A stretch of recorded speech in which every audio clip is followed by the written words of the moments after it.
안녕하세요. AI in Water Resources Build 세 번째 컨텐츠입니다. 수자원 분야에 종사하고 계신 전문가분들과 인터뷰를 하는 내용을 담고 있습니다. 수자원 분야의 입문자분들께 현재 현업에서는 AI와 관련된 어떠한 사업이 진행되고 있고 또 어떠한 기술들이 적용이 되고 있는지 등등을 이 분야의 전문가와 함께 이야기를 나눠보도록 하겠습니다. 이번에는 우리나라의 대전에 위치하고 있는 한국수자원공사에 방문을 하였습니다. 한국수자원공사는 우리나라의 물산업을 이끌고 있는 대표적인 기업이 되겠습니다. 수자원공사를 K-워터라고도 하는데요. 이 K-워터의 미션은 물이 여는 미래, 물로 나누는 행복, 그리고 비전은 기후위기 대응을 선도하는 글로벌 물기업입니다. 이 K-워터에는 다양한 연구 센터들이 존재합니다. 그 중에서 오늘은 이 AI와 관련된 업무를 전문적으로 하고 계시는 AI 연구센터에 방문을 하였고요. 김성훈 센터장님과 인터뷰를 진행하였습니다. 내용은 다음과 같습니다. 먼저 김성훈 센터장님의 본인 소개가 있겠고요. K-워터 AI 연구센터에 대한 소개, 그곳에서 진행하고 있는 프로젝트, 그리고 적용 사례들에 대해서 소개를 해주실 예정입니다. 마지막으로는 수자원에 종사하고 계신 분들께 전하고 싶은 메시지와 함께 마무리가 될 예정입니다. 네, 그럼 지금부터 전문가와의 인터뷰 시작하도록 하겠습니다.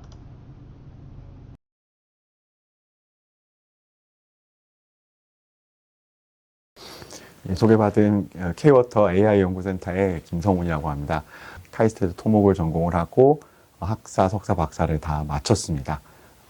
대학원 박사 주제는 저수지 수리 쪽을 연구를 했는데요. 현재는 지금 AI 센터장을 하고 있죠. 한 3년 전부터 이제 어떠한 엔지니어링이나 사이언스 분야에서도 AI를 빼고서는 이야기할 수 없는 시대가 도래를 해서 저희 이제 K-워터에서도 모든 연구에 있어서 한번 AI를 적극적으로 도입해보자는 취지가 있었어요. 그래서 이제 TF를 만들었습니다. 그래서 AI 연구센터를 만들게 되었고, 그것이 이제 정식 직제화가 되면서 현재는 토목, 그리고 뭐 전산, 전자통신, 그리고 통계하시는 분들까지 다 연합군으로 모여가지고 하고 있는 그런 센터를 맡고 있습니다.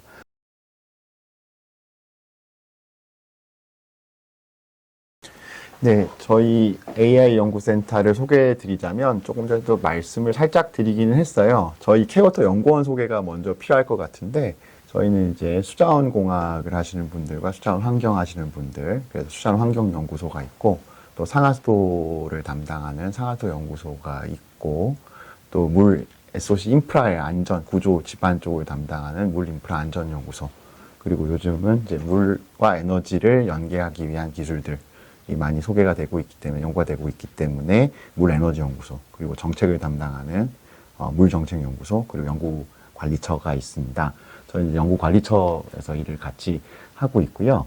그래서 각 소들이 가진 특징들 중에서, 도메인 지식 중에서 AI와 연계될 부분들은 저희가 도맡아서 한다고 보시면 되겠어요. 결론은 저희는 상하수도 분야, 그리고 수자원 분야, 그리고 물 에너지 분야, 그리고 수질 분야에 대해서 다양한 주제를 다루고 있긴 한데요.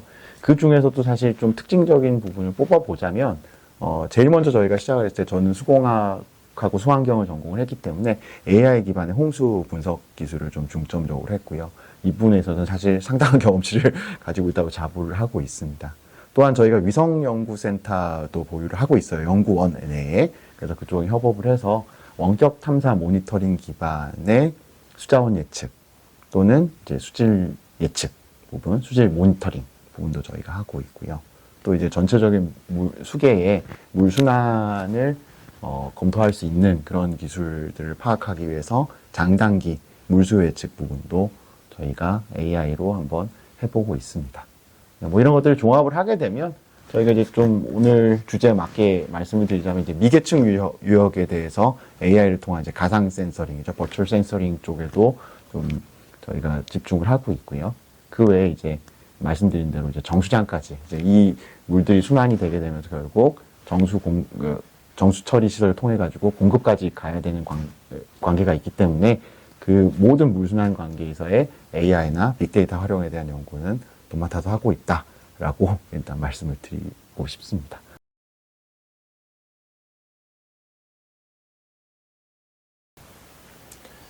예, 저희가 굉장히 많은 일을 하는 것처럼 말씀을 드리긴 했지만은, 오늘의 주제에 좀 맞게끔 디지털 전환, 그리고 AI를 활용한 홍수 분석, 수문 분석에 대해서 좀 중점적으로 말씀을 드리고자 합니다. 일단 뭐, 개요를 먼저 말씀을 드려야겠죠.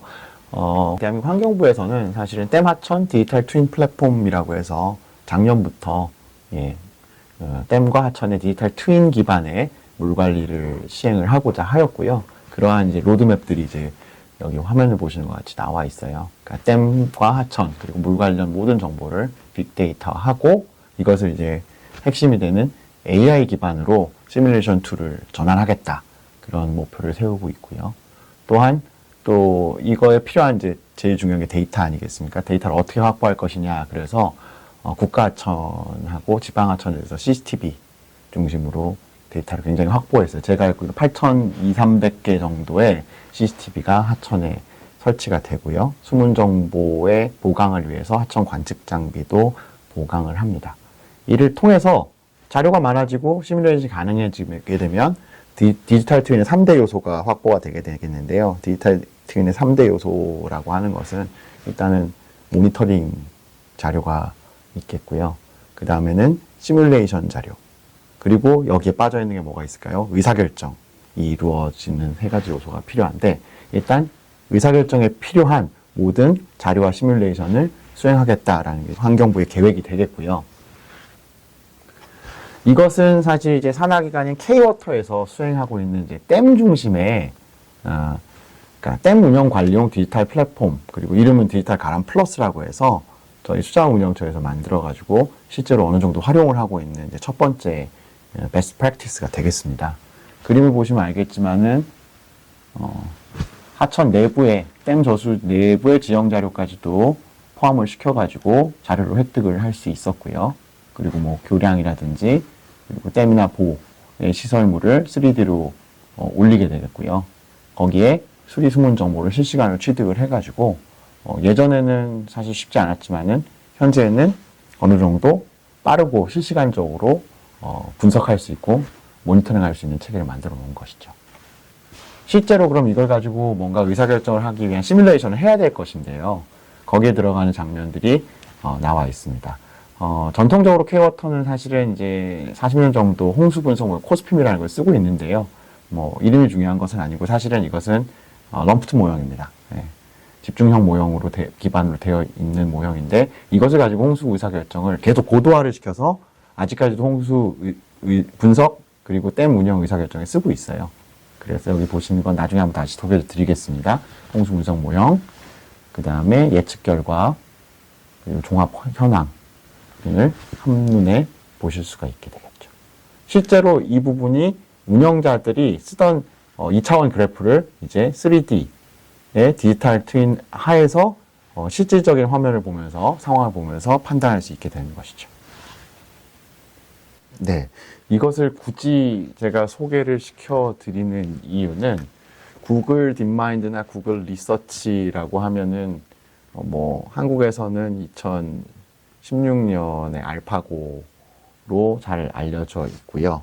또한 지금 우리가 쓰고 있는 챗 GPT의 기본 형태인 어텐션 모델도 사실은 구글에서 제일 먼저 논문을 퍼블리시를 했었죠. 사실 AI에서는 거의 파이오니어라고 할 수 있는데 이들이 바둑이라는 게임을 정복을 하고 나서 그 다음 순서로 간 게 사실 수문이에요. 수자원 파트입니다. 그리고 제일 먼저 얘기했던 기상 파트예요. 이게 정복이 된 것은 아닌데 일단 첫 번째 기상 예측 결과를 기존에는 슈퍼컴퓨터를 가지고 저희가 열흘 치를 전지부를 모의를 하려고 그러면 슈퍼컴 기반으로 뭐 슈퍼컴이 얼마나 좋으냐에 달려 있겠지만은 6시간이라든지 하루가 걸립니다. 그걸 가지고 열흘 예보를 하게 되고 수시로 모델을 돌리게 되는데 이것을 1분 만에 모든 11층 날씨를 예측할 수 있다고 하는 거거든요. 이건 놀라운 일이죠. 그럼 정확도는 어떻게 될까요? 정확도는 제가 듣기로는 105% 정도 된다고 합니다. 왜 105%냐면 저도 사실 놀랐는데 사실 이 모형을 만들기 위해서 유럽 중기 기상 예보 모형 센터가 있죠. ECMWF라고 여러분들이 아시는 분들 아실 텐데요. 기상 예측 센터예요. 유럽의 기상 예측 센터인데 거기에 있는 40년치 자료를 다 오픈을 했어요. 그 자료를 가지고 구글이 이제 GNN, 그래피컬 뉴럴넷이라는 모델을 가지고 해서 이거를 복제를 한 거죠. 모형을 복제를 했는데 복제된 모형이 기존의 슈퍼컴 기반의 수치 모형보다 한 5%더 잘 맞는다. 이건 제 말인데요. 왜 그러냐면 유럽 중기 기상 예보 센터에서 이 구글이 복제해 놓은 AI 모형이 실제로 자기네들이 운영하는 모형보다도 어느 정도 더 잘 맞는 부분이 더 많더라. 더 많다고 얘기를 했어요. 그래서 제가 105%라고 말씀을 드린 거고요. 일단 뭐 정확도를 떠나서 일단 기존에 6시간 걸리던 것이 1분 만에 재생성이 가능하다고 하면 일단 어떻게 될까요? 뭐 60배에다가 360배 정도 뭐 최소한 더 빠른 예측이 가능한 것이고 그게 된다는 거는 시나리오 기반의 물관리 의사결정에 도움이 될 수 있는 것이거든요. 그래서 AI가 정확한 부분도 있지만 굉장히 빠르게 모의해낼 수 있다라는 부분을 말씀드리고 싶었고 그럼 그걸 가지고 지금 구글이 하고 있는 건 뭐냐면 구글이 LSTM 뭐 여러분들 요새 많이 아셔요. 앤쇼텀 메모리 모델을 가지고 지금 전 지구적으로 보시는 여기 지금 격자로 되어 있는 부분을 보시면 여기 있는 부분들이 지금 구글이 하천의 홍수 예보를 실제로 해주고 있는 지역입니다. 어느 정도 해주고 있는 지역이에요. 그래서 동영상으로 만들어 오진 않았지만은 여기 격자 모양이 있는 부분이 시작은 사실은 동남아에서 중아시아에서 시작을 했다고 봐야 될 것 같아요. 인도나 파키스탄 쪽에서의 홍수 예보를 시작을 필두로 해서 현재 스코어는 지금 유럽이라든지 구글의 본사인 미국 그리고 남아프리카라든지 남아메리카 지역까지 다 홍수 예보를 하고 있어요. 이걸 확대해서 들어가 보시면 이런 모습이 되고요. 거기서 이제 클릭을 해보시면은 실제로 특정 어떤 중요한 하천에 대해서 경계 단계라든지 그다음에 경보 단계까지도 실제로 미래 예측을 어느 정도 해주는 걸 볼 수가 있습니다. 이것에 기반이 되는 것이 기상예보 모형이 될 것이고요. 그 기상예보 모형까지도 구글이 한다고 합니다. 제가 뭐 구글을 홍보하려는 것은 아니고 구글이 결국 홍수나 산불 감지 시스템까지 AI 시스템을 확장을 하겠다고 하고 이 부분들은 다 자연재해라든지 물 관리에 쓰이는 부분에 구글이 목표를 가지고 있어요. 그걸 꼭 말씀을 드리고 싶었고 다만 구글만 잘하는 게 아닙니다. 저희나 지금 보시면 여기 한국하고 중국하고 일본은 없어요. 예, 각 더 잘할 수 있는 나라들이기 때문에 그렇다고 저는 생각을 하고 있습니다. 이런 식으로 모바일 서비스 하는데요. 이 부분은 대한민국 환경부에서도 올해부터 시행을 하고 있어요. 여기에 들어간 게 이제 LSTM 모델이 되겠죠. 많은 페이퍼들을 그동안 살펴봤는데 주로 이제 하이드롤로지 쪽에 있어서는 방금 말씀드렸던 LSTM 모델이 주로 쓰이고 있는 것 같아요. 현재까지는 그렇습니다. 앞으로 어떻게 바뀔지 모르겠지만 현재 핵심 모델 중에 하나가 딥러닝 중에 대표 주자인 LSTM이라고 저희는 보고 있고요. 그럼에도 불구하고 이러한 RNN 계통, 리커런트 뉴럴넷이죠. LSTM과 GRU가 대표적인 모형이 되겠습니다. 상세한 내용은 다른 시간에 소개할 수 있을 거라고 생각을 해요. 그 외에도 기존에 우리가 그냥 딥러닝 모델이라기보다는 단순한 머신러닝 모델인 디시전 트리, 뭐 그라디언트 부스팅 모델이라든지 랜덤 포레스트 모델이라든지 또 데이터만 어느 정도 충분하면은 굉장히 좋은 퍼포먼스를 보여주고 있다는 걸 제가 경험으로 얻었기 때문에 그 부분에 대해서 잠깐 소개를 드리면 저희가 일단 LSTM부터 가겠습니다. 금강유역에 대해서 저희가 홍수를 한번 분석을 해봤는데요. 금강유역의 이제 대표적인 댐은 용담댐과 대청댐이 되겠고요. 그래서 저희가 용담댐 상류부터 해서 용담댐에서 대청댐까지의 하천 그리고 대청댐 하류에 대해서 LSTM을 가지고 분석을 쭉 해봤어요. 다음과 같이 이제 모식도가 나오는 것이죠. 용담댐 그리고 대청댐 그리고 대청댐 하류가 되겠는데요. 용담댐 대청댐 사이에 무수한 지류들이 있겠죠. 지류들을 다 50도화 했습니다. 자료 수집에 있어서는 간단하게 설명을 드릴게요. 뭐 데일리는 큰 홍수 분석에 큰 의미는 없겠지만 데일리와 얼리를 나눠 가지고 저희가 데이터 수집을 했고요. DB 자료들입니다. DB 자료를 가지고 파이썬 코드를 활용을 했는데요. 네, 파이썬 라이브러리를 가지고 데이터 익스포팅을 하고 실제 전체적인 수익량 관측소의 현황을 확인한 후에 제일 중요한 거죠. 특정 기간에 이상 데이터가 있을 가능성이 높습니다. 그런 부분들은 저희가 직접 처리를 좀 하게 되겠고요. 그리고 결축 부분에 대해서도 저희가 버리거나 보관하는 작업을 거치게 됩니다. 그래서 마지막으로 품질 확인이 끝나면 분석을 들어갈 수 있는 근간이 되죠. 그래서 실제로 어떤 정도의 데이터를 썼는지 좀 말씀을 드리면 용담댐 상류는 사실 강우 유출 수문 반응에 대한 부분이 되겠는데요. 자료는 한 20년치까지 사용을 했다고 보시면 되겠어요. 그리고 상류댐인 용담댐부터 대청댐의 상류까지는 데이터의 품질이나 그 다음에 추가적으로 얻어진 그 수위 관측소와 유량 관측소 문제가 있어가지고 저희가 9년어치 정도의 자료만 활용할 수가 있었습니다. 그리고 대청댐의 하류 부분에서는 금강으로 흘러가는 물이 되겠죠. 그쪽에 대해서는 11년치 정도의 자료를 활용을 했어요. 그래서 강우량, 그리고 수위, 그리고 유량 자료를 다음과 같이 스테이션의 개수를 전체적으로 확인했고 그 중에서 저희가 좀 버릴 스테이션을 버리고 필요한 부분만 확보를 해서 수행을 했습니다. 결과는 어떨까요? 후다 기반 LSTM을 아월리로 돌렸을 때 트레인셋은 사실은 거의 완벽합니다. 0.9 이상의 정확도가 나오는데 이건 별로 중요한 게 아니고요. 밸리데이션과 그리고 순수한 테스트셋까지 쭉 넘어가게 되는데요. 지금 이제 영동군의 양강교라는 지점에서는 사실 내시 서클리프 이피션시 기준으로 했을 때 그리고 RMSE 기준으로 했을 때 보면 유량이 피크가 한 2000일 때 30 정도, RMS 30 정도, 그리고 NS 정도 0.9 이상. 이 정도면은 사실은, 딥러닝 할아버지가 와도 이상한 결과를 주지 못할 거예요. 이 정도 우수한 스코어를 얻었는데요. 또 다른 데를 한번 보시면은, 용담점에 좀 많이 하류 지점으로 넘어갔죠. 트레인 밸리데이션까지는 어느 정도 합리적인데, 실제로 우리가 봐야 되는 순수한 블라인드 테스트 셋에 있어서는 사실 0.78까지 떨어져요. 이 정도면 이제 의문이 생기죠. 야, 이걸 써야 되는지. 예. 특히 피크 부분이 좀 안 맞는 부분이 일정 부분 생기게 되었거든요. 이런 현상이 있었고요. 잘 맞는 데도 있고 안 맞는 데도 있는 거죠. 그거를 총괄적으로 나타낸 게 이 표거든요. 지금 보시면 저희가 물 흐름에 따라 가지고 전체적으로 분석한 AI 홍수 부분이 모두 잘 맞을, 예를 들면 0.8 이상이면은 어느 정도 NSE 기준으로 맞다고 봤을 때, 우수한 경우가 전부 우수하지 않아요. 파란색은 굉장히 우수해가지고 당장 우리가 홍수 예보나 아니면은 댐 방류 의사 결정할 때 하루의 피해를 예측하게 쓸 수 있다라고 할 수가 있을 것 같은데 안 맞는 부분도 생깁니다.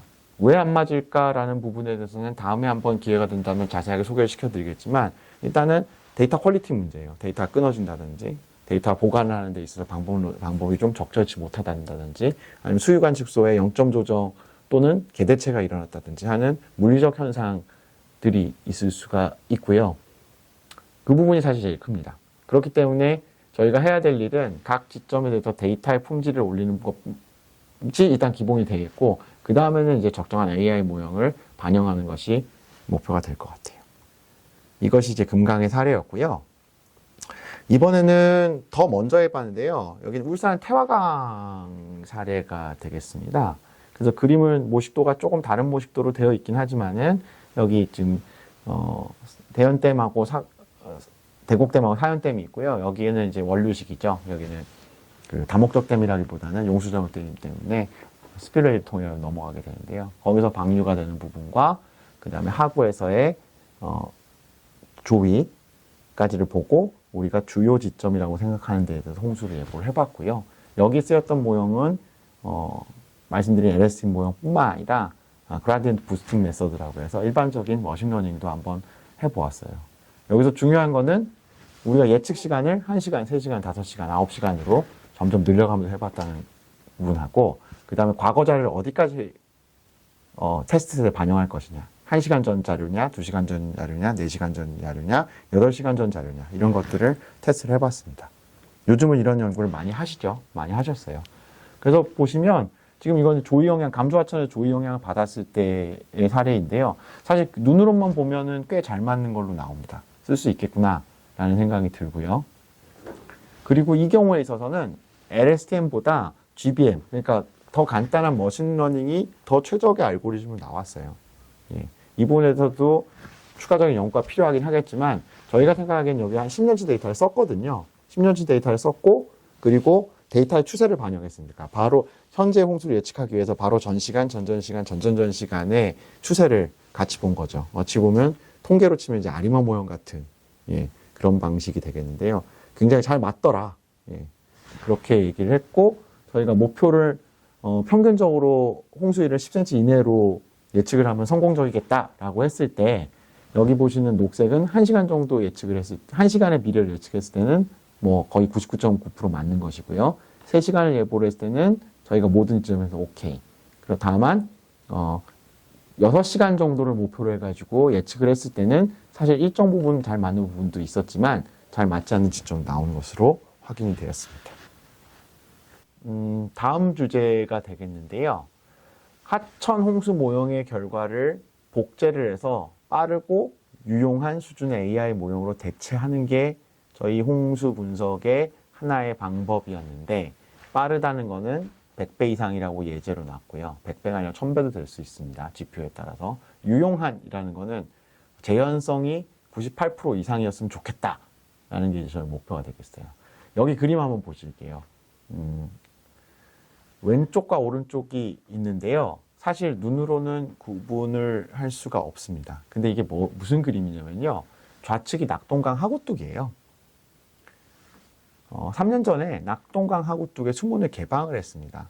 그래서 기수역 생태계 복원을 해가지고 염수를 침입을 시켰어요. 하천 쪽으로. 그래서 위에서 이제 함안보에서 함안보 이후에 물이 내려오게 되겠고요. 청수가 내려오게 되겠고 그리고 낙동강 수문을 개방을 하게 되면 염분이 들어오게 돼요. 그럼 염분이 들어와가지고 상류까지 밀려나가게 되는데 너무 많이 올라가게 되면 거기에 있는 이제 부산 같은 경우에 물금 주차장이라든지 매립 주차장에 염분이 들어가면 정수장에 엄청난 장애가 있겠죠. 그래서는 안 되는 것이거든요. 그래서 적정한 수준의 개방을 해야 되기 때문에 저희가 2차원 모형을 가지고 실험도 했고요. 2차원 모형을 돌려가지고 어디까지 염분이 어느 정도까지 간다는 것을 어느 정도 합리적으로 예측을 했습니다. 그거를 비슷한 방식으로, 홍수 분석과 비슷한 방식으로 모형을 한번 서로게이팅 한 거예요. 복제를 했을 때 그럼 정확도가 어느 정도 되느냐라고 봤는데 저희는 한 98%가 나왔어요. 그럼 이것의 의미는 무엇이냐면 원래 수치 모형, 2D 모형이니까 이번엔 시간이 좀 걸리겠죠. 한 번 돌리는데 한 병렬을 돌려도 한 30분 정도의 하나의 시나리오가 모의가 되는데 이것을 잘 복제를 해서 내삽을 하게 되면 뭐 1초 동안에도 10번 정도의 시나리오를 돌릴 수가 있죠. 그러면 결국은 오른쪽과 같이 댐 운영 모형에 쓸 수가 있는 것이죠. 예. 지금까지는 상황이 닥치게 됐을 때에 사전 검토할 수 있는 시나리오가 10개였다고 한다면 앞으로는 AI를 활용해서 얘를 보조수단을 써가지고 100번이든 1000번이든 해볼 수가 있는 것이거든요. 어차피 시뮬레이션은 100%의 예측력을 담보하지 못하는 건 마찬가지이기 때문에 그러한 시나리오를 통해서 저희가 좀 더 그러니까 최적화 개념으로 가는 거죠. 어떻게 운영을 해야 하류의 피해도 덜 주면서 상류도 영향을 안 주고 덜 주고 할 수 있는지에 대한 판단을 위해서 쓰겠다는 것이 되겠습니다.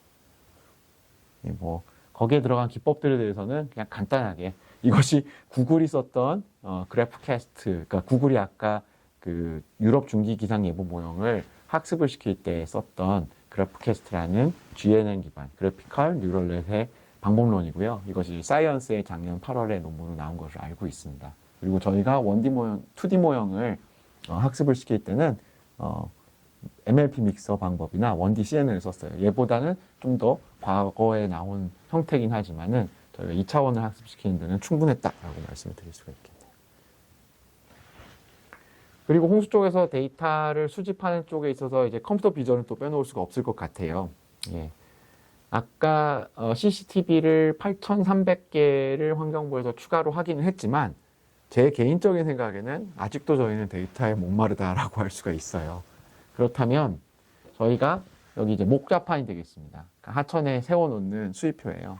수위표도 이제 CCTV를 많이 달아놨기 때문에 CCTV를 돌려가면서 혹은 고정형을 가지고 계속 주시를 하면서 거기는 수위를 읽어낼 수가 있는 거죠. 그것은 예측 수위가 아니라 실측 수위이기 때문에 그 데이터를 계속 쌓아둠으로 인해서 저희가 물리 모형을 돌리던 AI를 돌리던 할 때 자료로 쓸 수가 있겠죠. 그 예시를 보여드리는 것이고요. 그래서 이것도 역시 저희가 버추얼 센싱의 일부일 수는 있는데요. 이것을 이제 버추얼 목자판이라고 해서 실제 목자판이 아닌 가상의 목자판을 활용해서 데이터를 수집하는 기술도 연구를 하고 있습니다.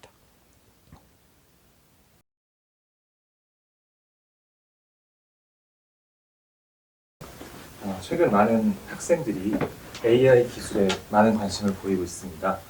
이 친구들이 이 K워터 AI 연구센터는 AI 수장 분야에 종사하기 위해서 중점적으로 좀 배양해야 되는 능력이나 기술 이런 것들은 무엇이 있을까요?